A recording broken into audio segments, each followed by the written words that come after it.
many of the tools that folks are using AI-wise is, something that, even if it may have the name Cowork or something similar, it is actually inherently a single-player experience. You're taking some context, you're using an LLM, it's a powerful one, it really does something, quite fantastic.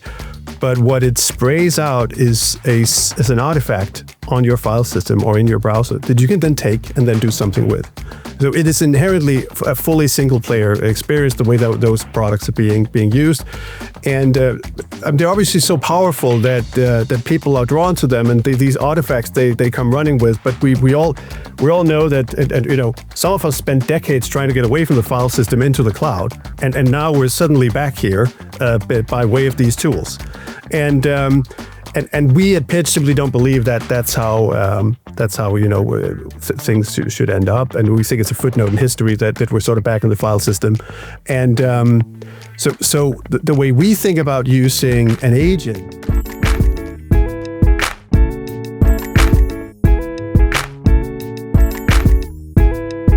Welcome back to the Enablement Optimization Podcast, the show that's less about tactics and more about the strategic decisions and programs behind high-impact enablement and how leaders actually drive results at scale.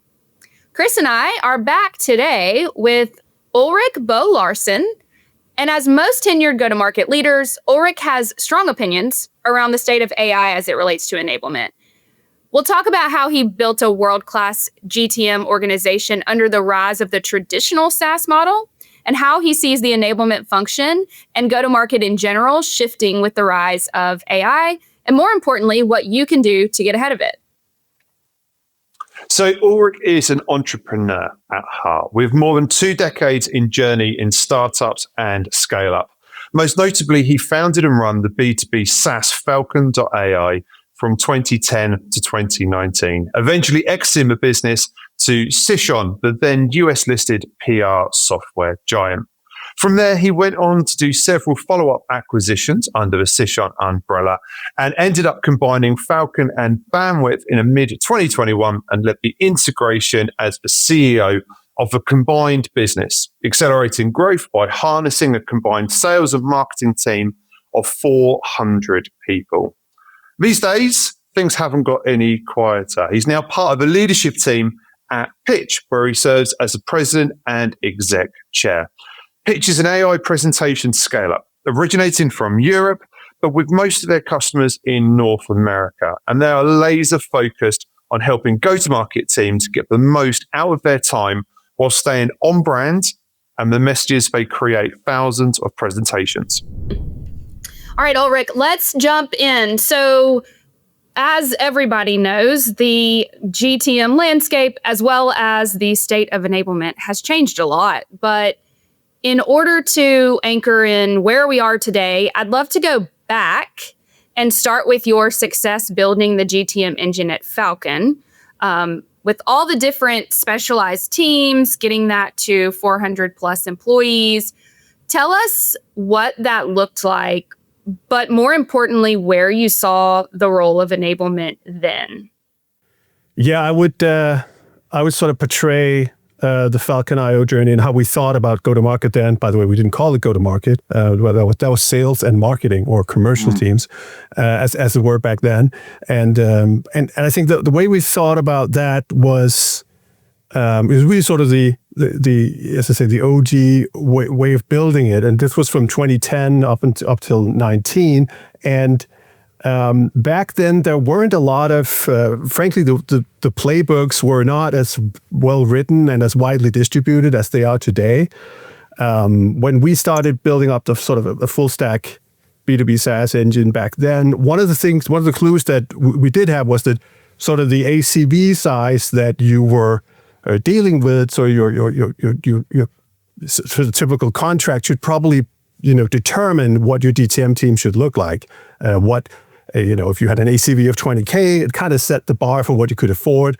If you were only at 2K, there were limits to what you could build up. So those were the types of things that we were pretty tuned into. And we were right there about 20K US dollars in ACV for a typical deal. So that gave us, the opportunity to build out a pretty full stack GTM team all the way from a full marketing team with all the usual roles, SDRs, AEs, CS folks, and account managers. All that post-sale stuff was there as well. So a lot of people, a lot of handover as that was built up. And I think what often happened back then, especially in our journey, was that this was a fairly competitive space. We were the social media management space, competing with a lot of other. So we originated from Europe. There were a lot of well-funded U.S. competitors where we were really punching above our weight. But it was a pretty educated buyer always, and folks were. Actually, sellers were often not eager to use decks or collateral. They were very eager to go in and demo the product. That was I think many folks that have worked in product marketing, enablement, and thereabouts in marketing have sort of observed this, that sellers and sometimes the leaders as well, they're like, no, let's just jump in and show things. And obviously it becomes feature selling rather than necessarily strategically positioning or educating the market very much, where you would often need to do some things. So I think one of the first challenges that I think was about back then was to, in some cases have even the sales teams understand the value of great collateral when they felt they could go in and show the product and swing for the fences in those demos and in those discovery calls and all that stuff. So I think that was some of the first where the rubber really hits the road on enablement, is that you can create really great stuff. You can have, I ran the business, and I was very tuned in to the fact that we wanted, to be strategic. We wanted to educate both the market and the buyers about things. So we created great collateral, had marketing teams that did really good stuff, and then it would sometimes, more often than not, at least in the beginning, the sales folks would pay lip service to that, and we would realize as we started tracking it that it wouldn't necessarily get the traction that and the usage that it should, and I think that was the first sort of experience I had with both the perceived value of enablement and how sometimes it can be difficult to get it to where it should be. And I think what ended up being successful for us, sort of in this first wave of how you sort of build things in the OG fashion, was to just have, first of all, having really strong teams and really strong collateral that ends up you're basically selling itself, and then obviously having a model, some rails, systems, enablement systems that also allows the tracking and just seeing that all this stuff gets the usage that it needs. So I think when we got there, it became quite apparent that where the pockets of usage were and where the pockets of the opposite also were. So that was incredibly valuable. So sort of the first wave of enablement tools, I think, were really helpful in that sense. As I built a business, subsequently we ended up making quite a few tuck-in acquisitions and also larger combinations with essentially mergers with other adjacent companies in our space. And what happens then is that you're not only combining a product portfolio, you're also combining commercial teams, and especially there, I think that's at least where all of the muscle memory of either of those sort of original teams coming from the subsequent parts of now the combined business, they just have to sort of declare bankruptcy and all their muscle memory and all the things they knew, because they need to be re-onboarded no matter how much they think they're the bee's knees in terms of understanding their product. Now there's a wider product portfolio with some of the capabilities that they've also always yearned for, saying that, hey, I didn't win this deal because it didn't have this other thing that competitors or this adjacent bit had. Now it's all brought together, and now it's the moment of truth that you can actually then take that and take it to market. And I think that's where, at least in my sort of, classic B2B SaaS journey, I saw enablement being really, really powerful. Just, making sure that, and also really assessing whether or not commercial teams were sort of taking in what the new product portfolio was. And as we saw the advent of Gong and other things, also just tracking whether or not that was actually being communicated in the way that we enabled them to do. So I think that was that was sort of at a very sort of broad strokes and quick recap, the way I sort of saw enablement work over this decade-long journey, so to speak. And I love that, Ulrik. I think there's so much ground you've covered there. So thank you first up for giving that overview. And everything I think you've touched on there will really resonate with our audience who've lived and breathed a lot of these moments in that journey. I think the fact that you can articulate it from a place where you've built a business, you've lived those experiences, and you've grown that business to sell it on and move on and do different other things is fantastic. So I love the perspective that you're bringing to this. I want to pick up on something you said during that part of the journey, though, because I think it's really interesting, and I think it's still a challenge that we have today in business and in enablement in general, is the idea that you mentioned about how to begin with.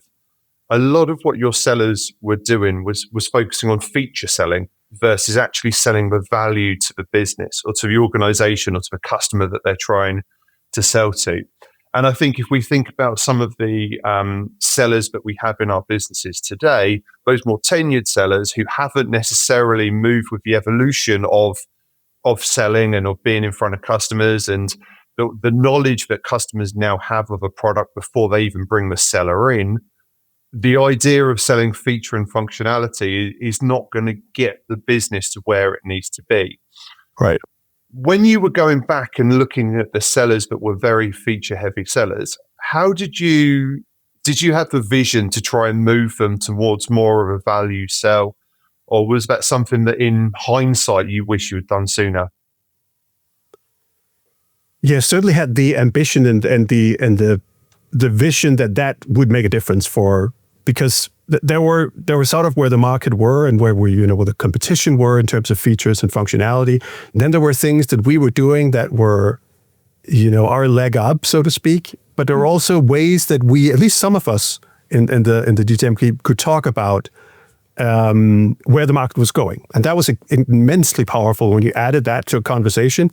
And that was the bit that the folks that were latching on to features and had, they kind of knew where the wow factor of the demo was. So they was kind of rushing to get to that part of the demo. And they were, some of them were, pretty successful in doing, it was chugging away. They were doing volume sales, where you can hit quota if you sell a bunch of 20K ACV deals during a queue. And that was working for some. And I think we just sort of realized that some people were more attuned to the sort of the more visionary aspect of selling, selling a story and selling a narrative rather than selling specifics. I think to sort of come to some of them to the rescue a little bit, I think that we were in a very competitive space where the buyers were saying, how do you compare to this? How do you do this? So they were sometimes dragged into to the granular bits and needed some dexterity to sort of get out of that and back up into the helicopter, and some people were better at that than others, I would say. So yeah, definitely wanted to do that, but I guess also realized that was some people were better suited for that than others. That's how I would portray that. I think it's also, by the sounds of it, a level of readiness from a customer perspective as well.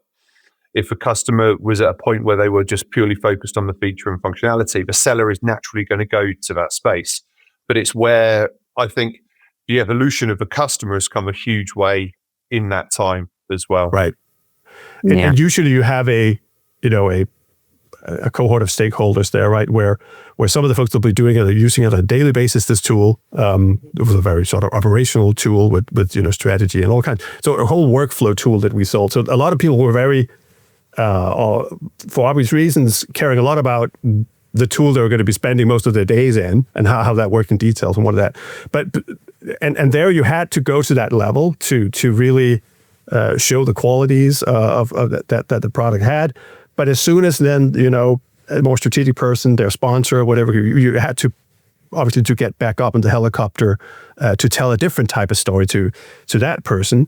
And I think certainly making those jumps, and I think what we often found was that if you weren't demoing, you were either conversing and that required if you were conversing about the industry, it required some level of experience and expertise. You need to have sort of sharpened your sword a bit to be able to do that more freeform. So that's where we provided, the decks, the company mission, where the product was going, and all those kinds of things.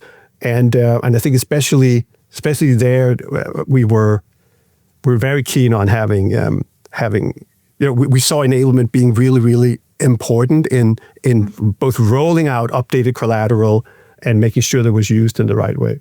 I think before we got to that, I think the collateral side of things in the early days was obviously fairly unsophisticated. And I think what some people have tried this also, right? It's the case where suddenly the sellers realize that they actually have to do a deck for this particular thing. They think do something themselves, and suddenly they realize that maybe they need some help from a marketer to kind of sneak into the marketing department, get a little bit of assistance, and suddenly the marketing leader sees this deck, that's being this monstrosity that's being created, and all hell breaks loose, right? So I've experienced that a couple times, even when we had all of those functions in place and all of those rails. That happened, more than once, and yeah. So it is. It's enablement is something where you really require strong tooling and not you require strong tooling to be able to roll it out, but you also need to then have the collateral, the payload that you give to the reps needs to be compelling. If it doesn't really land with them, if you just locked it down completely and there's no flexibility for them to actually tell the story that they need on this specific call, then it's not going to get any usage, and they will perhaps do a little PPT on the side and show that, and then we're back where we don't want to be. Yeah. I mean, what I'm hearing from you is that as you built the org at Falcon and specialization within teams, SDR, BDR, sales executive, et cetera, the need for standardization shows itself. And that's where enablement comes into the business to make sure that there is, themes throughout the business. But the battle is in making sure that the resources provided to the team, like you said, they are compelling, and that the team that's delivering the message and being asked to do more solution selling versus features appreciates the content and the resources. And what's interesting is, you said that time frame was 2010 to 2019, but we have the exact same challenge today, right? And even more because reps can go do and build and research pretty much anything they want. And whether we guide them to do that or not, they're doing it. So I think that's what's so interesting, and where enablement sits and has to figure out, how do we give the guardrails? How do we enforce the standardized message, but also make sure that the sales team relates to it and appreciates it? Right.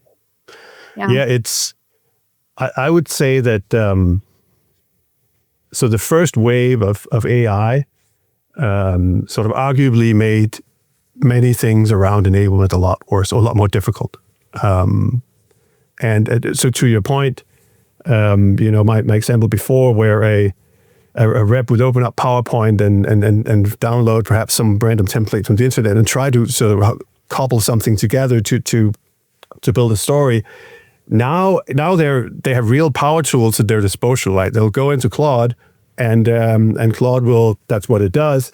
It boots up a Python script, and it sprays out PPTs in single player mode like there's no tomorrow, and they look pretty good. They're quite passable. To a rep that will otherwise, not be able to do a great PowerPoint, that they look great, right? And what's incredibly powerful is the fact that it probably, depending on how it's set up, probably has all the context already. At least the rep can easily, throw all that in there. The context will be there.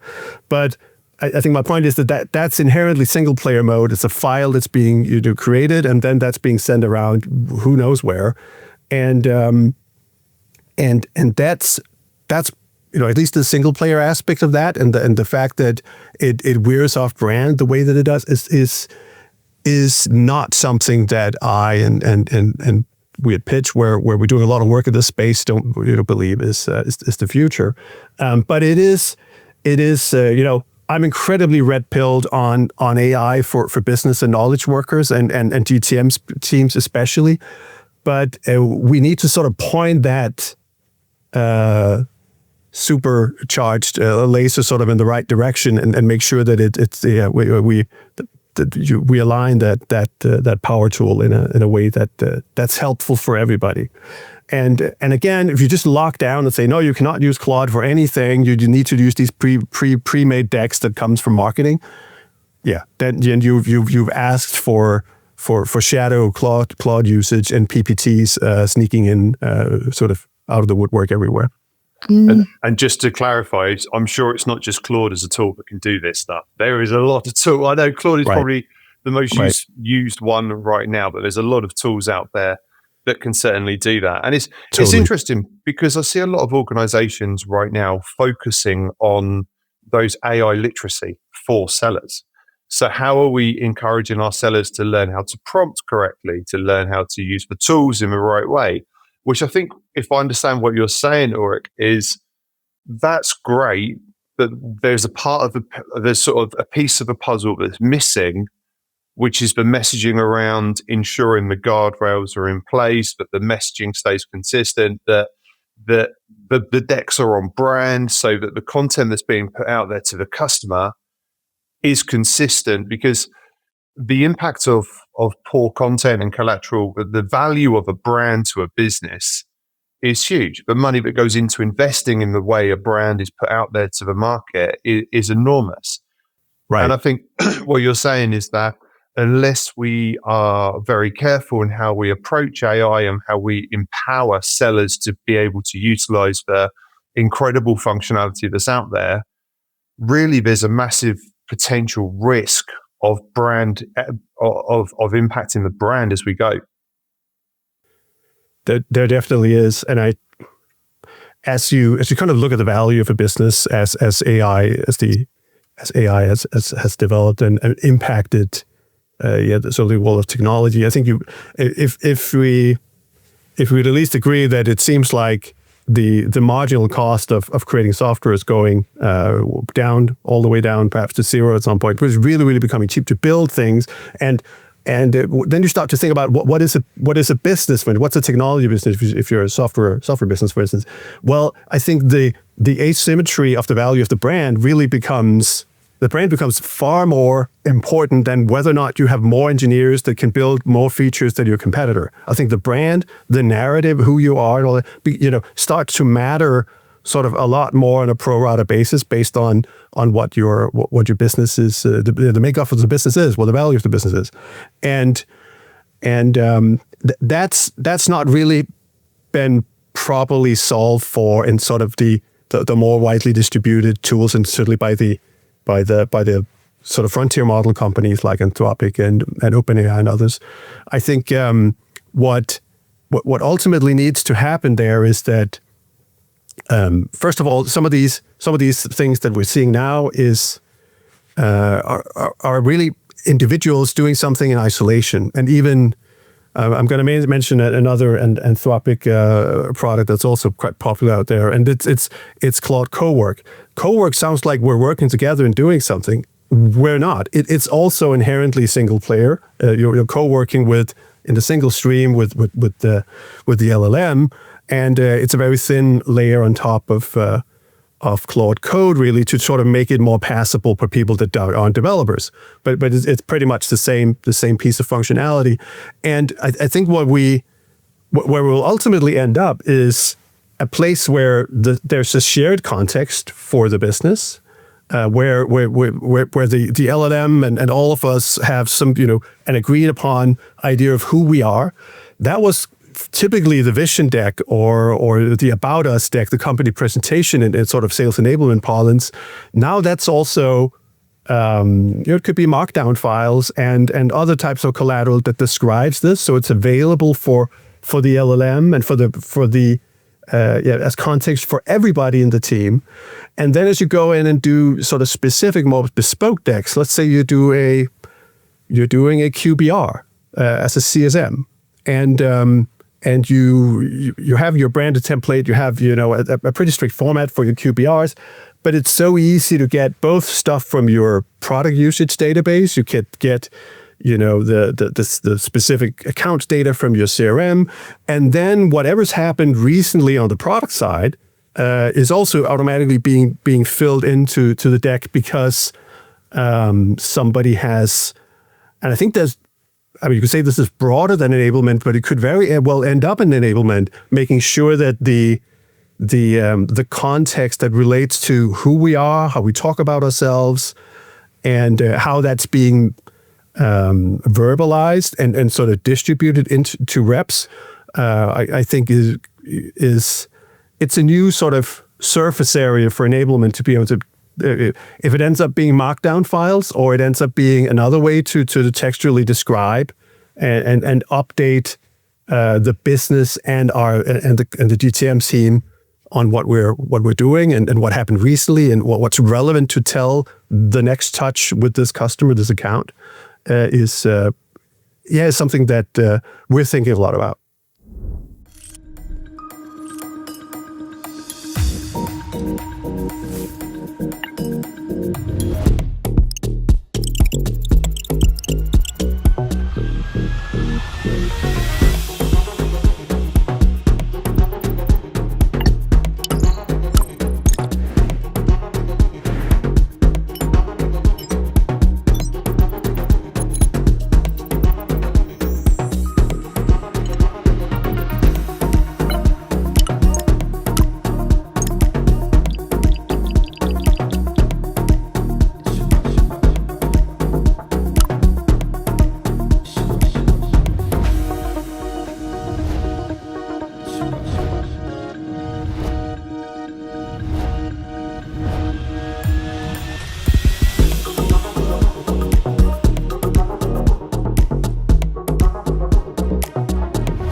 For the viewers that aren't as knowledgeable about this, what's a markdown file? Yeah, sorry. It's a text file with some very simple formatting that started in developer circles. Some developer will say I'm downplaying this, but that's what I would say. That it's basically a text file with some simple formatting. It usually lives in code repositories, which is why all of the intelligence that's sort of being rolled out started and originated from software and coding, and some people would say the coding has almost largely been solved. Some of my coworkers won't like me saying that, and it's obviously far from the actual truth. But it's probably the frontier where the models have come the farthest, and therefore a lot of the functionality that works there is sort of being applied to a lot of other places where it's a little alien, which is why we talk markdown files, and so we're suddenly back at the file system, which is also, I think, a bit odd. I don't think that's where this is going to end up. Probably a footnote in history that we talk a lot about these files and Cowork is acting on files, or Codex is doing the same from OpenAI. I think that's probably a footnote in history, but it's where this intelligence can currently be applied. So in a very powerful way. But I believe the team I'm in here at Pitch, we believe that we don't think we're going back to the file system again. We think the cloud is here to stay, and that's where these models should be applied. Right. So I think we have this understanding of guardrails around the tools that you give your sellers. So I think the solution there, and I'm very much oversimplifying it, is don't just give everybody a Claude license. Create a co-working environment where you've given the foundation of the on-brand materials, the message that you want delivered. Because like you said, like that's super important. So like where my mind goes in the enablement space is if every seller is out there using, the right co-working space with the guardrails and the messaging that maybe reads a gong call, researches a company, and creates a deck, how do we differentiate ourselves? Because if I'm a buyer and I'm starting to see this playbook executed in all the vendors, I think it just really reinforces, like you said, what you sell and your brand is super important. What do you think about that? Yeah, I think the way that if the artifact in question is a presentation, I think the way that looks, the quality of the visuals and the design, and therefore the visual representation of a brand and the narrative just have to be really, really strong. And it needs to not be diluted as people are then utilizing it. I think that's a really important aspect of it. And I think if I was at a conference recently, and I also tuned into something remotely, and it's you can really play sort of LLM bingo when you see somebody having used you clearly, but I can pinpoint a Claude presentation very, very easily, unless somebody has done a lot of work to sort of warp the look and feel. Absolutely, they're pretty recognizable, and that's obviously not where it's going to end up, because people are fed up with it already, and I think that the not only is that lackluster visually, it also gives this. If somebody goes up on stage with that, it's just inherently, you start really from the back foot, right? It's just inherently lazy. Do you even want to listen to this person? Are their points valuable if it was this was the threshold to getting something done was this low? There are those types of things that happen sort of psychologically, I feel, and it's about putting in the effort on how the output and the artifact looks, I feel. I think you're right. The one pushback I would say on that is that, are we in a place where we need to start to respect the effort and the time and the energy that goes into prompting to get to that point? That's where the human thought process goes into it, and then the output is, because I completely agree with you. When I see a Claude presentation, I'm having to almost train myself to say, actually, the person has put the effort in to creating the thought process that goes into the prompt that actually gives the output, as opposed to the output. And I suppose what you're saying is that there's a place that we can get to where the output represents the true thought process that went in, so you get that full end-to-end AI experience that has allowed you to curate with AI, but also execute on it in a brand compliant way, I suppose, as well. Yeah, I mean, you're right that even though somebody has, ended up with an artifact, a presentation where it's pretty obvious which tool is being used to create it, there can still be a compelling story. I personally just need to at least take a little bit of time to lose the distraction of how it was then made, and then appreciate the underlying message, which can certainly be there. And I think there's a way to not necessarily have that distraction happening, and have the visuals be compelling and underscoring that instead of taking away from it. So I think that's the thing we feel strongly about. for instance, I think right now a lot of teams are seeing value in being able to, for instance, have some of the decks that they create repetitively. You mentioned the QBR example. A follow-up deck. A good way in a sales cycle is another classic thing where, yes, you can take your the themes from your Gong call or your granola transcription and throw that in somewhere, and you get some nice insights out of it. That's very. I mean, we didn't have it 6 months ago, and so it's really compelling thing to have now. Will it soon become table stakes? Is it maybe almost already? Yeah, it's certainly getting there to become table stakes. But I think that this is so early. This is an example where you have some great collateral, and then there's some specific context on this deal, this account that you then drag in, and then the Christmas tree lights up further. That's really exciting. But what happens when the context is very rich, fully up to date, both the stem of the business, who we are, what we made recently, what the winter release that added all these functionality, what that means strategically, especially to this vertical deal rep that you talked, and then the specific things that you heard from this. As soon as on the recent calls, as soon as all these things are mapped by an LLM and given to you as a seller, you then easily pinpoint those things. I think that's where this starts to become really, really fluid. And a magical experience both for sellers and buyers, and we're getting there.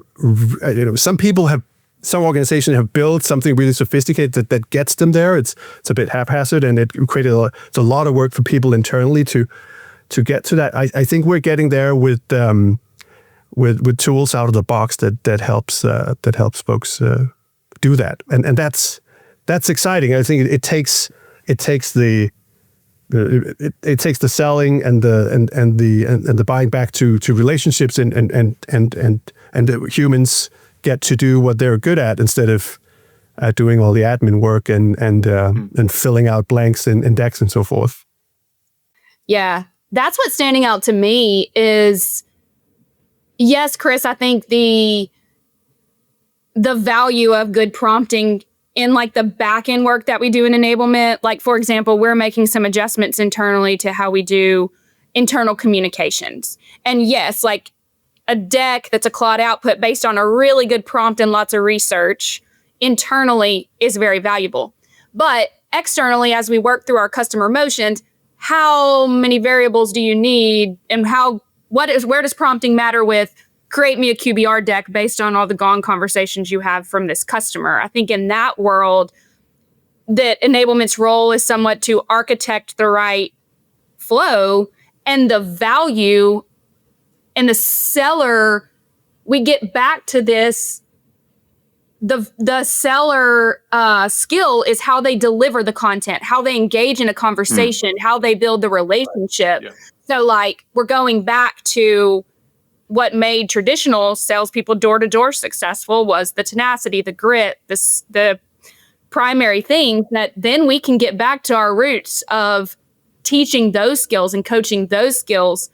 It's almost like you have to kind of separate your enablement workflows into a couple different streams. And yes, you got to build the right tech stack. But once that's done, and as you optimize it, you can't just let people deliver just that. And that's pretty exciting to me because like getting back to traditional sales skills coaching, is more of what I'm passionate about anyway. So Ulrik, you mentioned something earlier on about this concept of single player mentality. And I know it's something that you're really passionate about at Pitch, and how Pitch can be used as a tool to try and overcome some of those challenges. Tell us a little bit more about the work and the thought that you're putting in at Pitch and how that could help us in that vein. Yeah, so just sort of to sort of firm up what I meant about this single player phenomenon is that many of the tools that folks are using AI-wise is something that, even if it may have the name co-work or something similar, it is actually inherently a single player experience. You're taking some context, you're using an LLM, it's a powerful one, it really does something quite fantastic. But what it sprays out is an artifact on your file system or in your browser that you can then take and then do something with. So it is inherently a fully single-player experience, the way that those products are being used. And they're obviously so powerful that people are drawn to them, and these artifacts they come running with. But we all know that, and some of us spent decades trying to get away from the file system into the cloud, and now we're suddenly back here by way of these tools. And we at Pitch simply don't believe that that's how things should end up. And we think it's a footnote in history that we're sort of back in the file system. And so the way we think about using an agent is that obviously you're working with the agent directly, but it's also visible, in a shared workspace by your human coworkers and the agents that they've dispersed. You can all see what you've been doing to the artifacts that you've been working on. So I mean, we're obviously about helping sellers and people that care about great branding, great presentations, to create them at scale, but not have them be warped out of shape in terms of brand and message. So that's what we're all about. And we do see that humans and agents need to work collaboratively in a workspace, and by doing that, you can have sort of a great stem of branded collateral, and you can both jam and riff with your human coworkers in the team to create variants of that are relevant for the deal you're working on, the QBR you're about to do tomorrow, and you can, in real time, see what your coworkers and what the agents they spun up, what they were doing there, and we think so. We're doing that for our sort of small corner of the universe presentations that are AI native and in the cloud instead of on the file system, but we believe that's a paradigm and a model that really belongs to a lot of other things. It's not an old thing to say that stuff should be in the cloud, but we've just kind of taken this detour, and that's what we're, especially with the substrate that we're working on, the surface area of presentations. The industry has really sort of taken a detour by the advent of AI, and we think that's we're building something that is inherently AI and web native at the same time, and very collaborative. So you're talking about the fact that you do all this work in Claude, but at the end of the day, you download it as a PowerPoint or as a PDF. And that's that getting back to files, where that's kind of like versions of spreadsheets with lots of different data being passed back and forth. We're back at the attachments, final version 2, final version 3, final, or whatever they end up being called. And I thought we were kind of moved on from that, but here we're again. And I would say though that parts of why that's happening is that the way of working with something like Claude or Codex or Gemini, just having that conversational interface, it's incredibly powerful. I spend, the vast majority of my day in an interface like that. But you want the surface area of the output and some other things that you invoke some other tools and some other agents really that are working in some other areas. And that's the moniker and the sort of paradigm that we've thought about when we created the Pitch agent, is that you should certainly be able to invoke that from within Claude. And, if you're running Claude co-work routines or whatever it might be, you should be able to call it several times, and there are several Pitch agents that will then, create decks at scale that you and the team need for, upcoming follow-up calls, QBRs, or whatever it might be. And but they can very well be, the starting point can very well be Claude. You can stay there for a long time, but the value and the ability to go in and edit and see the complete version history, and the fact that things are, a usual sort of cloud artifact as you would expect it to, even though you started out in Claude, is really powerful. And I think there's also a massive piece of it, which is about AI literacy. and about how we are seeing people develop and build their own personal AI skills. We know that from natural human behavior, people need to see each other doing it to be able to build their own personal confidence in order to do that. And if we're driving this concept of single player mentality, that we are not expanding that knowledge base fast enough to give people the confidence and the belief to go out there and do it and try it themselves and adopt these tools. And we look at the level of investment businesses are putting into AI tools that aren't necessarily seeing the level of adoption when they're still using it as a advanced Google, really. Right. Yeah, there's a great, some people in the audience may have heard of this, but there was a great anecdote from Toby, the CEO and founder of Shopify. He basically has instilled that all agentic coding now happens in public via public Slack channels in Shopify. So the reason for that is that was also in the past, single player sessions where none of the juniors could learn from the seniors because there were no way to go walk into the workshop as he had experienced early in his career and, seeing the masters at work and sort of asking them while they were doing this, why did you do that and not this? And well, that was because, that it works better this way. They've done that by have all of their agentic coding and probably also a lot of other things happening in public Slack channels. So you can walk in, it's completely kosher to then go in and see what somebody else is doing and then follow along. And that's the same paradigm being addressed. I feel the fact that these tools were originally very single player and sort of happening in isolation and ways of opening that up is really powerful, and we're only seeing sort of the early innings of that happening. I thought this was a really interesting example where they've gone pretty far. So Ulrik, we've focused a lot on your background with Falcon and what you're doing here at Pitch. Interesting question. Let's say that you weren't doing any of this work and you were doing something completely different. What would that alternative career path be for you? Oh, yeah. Interestingly, so before I started writing code and building technology, I was very much into music, electronic music specifically. And so this was like late 90s where the electronic music scene and certainly in Europe were roaring, and it was very interesting. And at the same time, the internet was also roaring, and I kind of took a path there. And then I left that. But the room I'm sitting in is actually a collection of vintage synthesizers that I've sort of built up over the years. So I thought after having sold my business in 19, I thought I was going to spend a lot of time finally with this, labor of love of mine. And lo and behold, then you get dragged into building more SaaS and AI businesses afterwards. So I don't know what that tells, probably the psychologist on the call to figure out what was going on there. But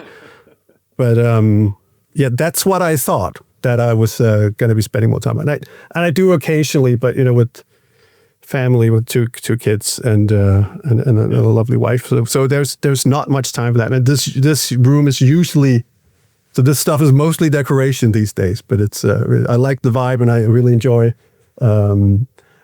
doing work down in this room. So yeah, that would be my answer to that one.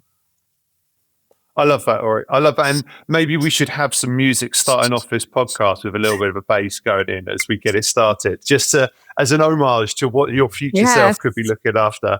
Oh, yeah. Yeah. All good. But thank you so much for joining us on the Sales Enablement podcast, Ulrik. It's been fantastic having you here, and wish you all the best with Pitch, and we'll be keeping a close eye on how it goes in the future. Appreciate it. It's great being on. Thanks, guys.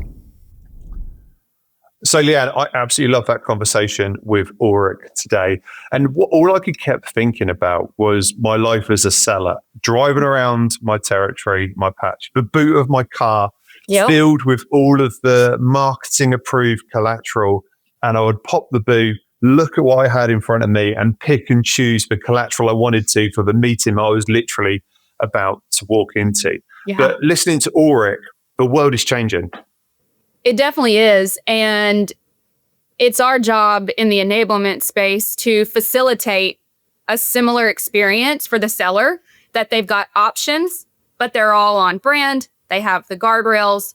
They're able to collaborate so that they can still pitch on brand and with confidence. Completely. And the value and the impact of poor collateral to a brand is so significant. And I think that was really the message that Ulrik was trying to get across today. And I think he did a great job of doing that, and the platform that he has will do that, which was great. Yeah, super interesting to explore pitch and see where that goes. I'm interested personally to learn a little bit more about the tool. So if you guys are as well, you can hit Ulrik up on LinkedIn or let us know and we can facilitate an introduction. And as always, we want to hear from you. Do you agree with what we discussed today, or are there some areas where you think we got it wrong? Drop your thoughts in the comments. And if there's something else you want us to dig into more, tell us that, because it genuinely shapes where we take future episodes. And don't forget to like, share, and subscribe to the podcast on your preferred podcast platform. And reach out to us at content@salesenablementcollective.com if you'd like to join the show as a guest. Awesome. As always, enjoyed the time with you, Chris. Thanks for listening, everyone.